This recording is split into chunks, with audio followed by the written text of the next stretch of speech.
Guys, this is Dario from Bluebird, and today I want to talk to you about refractometers, and in fact about a specific refractometer called the DiFluid R2.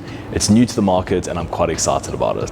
So what is a refractometer? A refractometer is a little device that passes light through a sample of liquid, and the light refracting off that liquid and then using a refractive index can tell us the percentage of dissolved solids in that liquid sample. So in the world of coffee, we're able to test how concentrated our brew is. So if we bring filter coffee, we'll have a concentration of around 1.4, and if we're brewing espresso, we'll have something around 8, 9, 10, 11% concentration. And then using some simple maths, we can work backwards and find out how much of our dry coffee bed or puck we actually extracted, how much ended up in the cup. And those numbers can help us to brew better coffee. They can help us to shoot for certain extraction levels proven to be tasty, and they can help us to repeat the same results over and over again. So in the cafe space, certainly in the roastery space, there are so many uses for a refractometer, and we've had one in our toolbox pretty much since we started Bluebird. But until recently, it's definitely been a tool for professionals and not really a tool used by many home baristas or home brewers.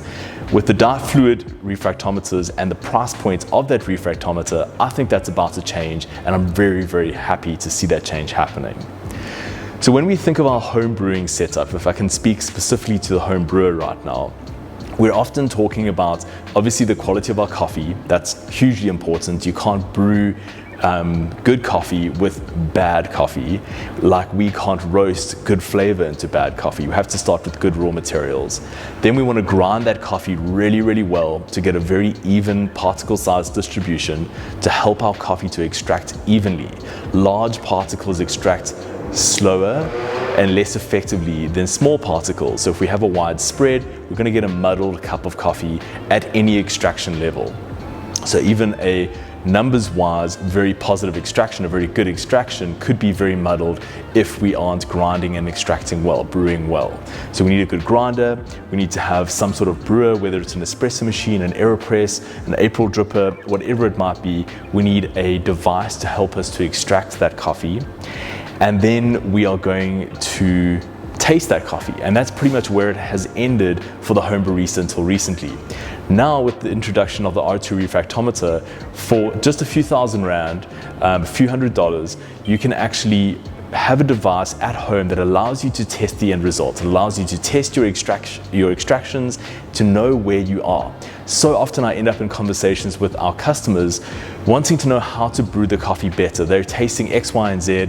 You know, I'm tasting grassy notes, I'm tasting malty notes, I'm tasting roasty notes, and they're trying to, over the phone or over email or over Instagram, trying to figure out how to brew their coffee better. And on the other side of the world, on the other side of the country, on the other side of that phone, it's so difficult for me to be able to give guidance, or any of my team to be able to give guidance as to how to extract that coffee really well. We know what we're tasting during our quality control sessions, but how do we help the customer to get a better result?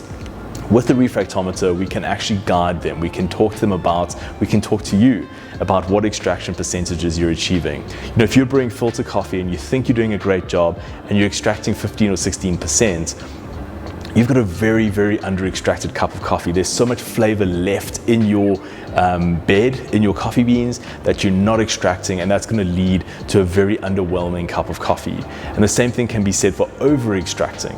You're going to end up extracting a whole lot of organic content that we actually don't want to taste. So with the refractometer, we're able to dial in. So do I think that a refractometer is a necessary piece of equipment for somebody looking to get the best results out of their coffee humanly possible? Yes, I do. Do I think you should own one? Yes, I do. If you already have a great grinder and a great brewing setup and you're already buying great coffee, then I think you should look at investing in a refractometer. For a coffee professional, it's a no-brainer. If you own a cafe and you're wanting to get consistent results, you need to have a refractometer. You need to be testing extraction, and you need to be dialing in on numbers as well as taste and flavor. That's going to help barista to barista, team member to team member dial in the same way every morning and give your customers a consistent experience. Then the question becomes, which refractometer should you buy? And there really are three options on the market at the moment. There's the VST, the Atego, and the R2. the VST the most expensive and also the industry benchmark. The Atego fits now in the middle. Quite a bit more affordable, very reliable. It's the refractometer we've been using for years, and now the R2 has entered the market.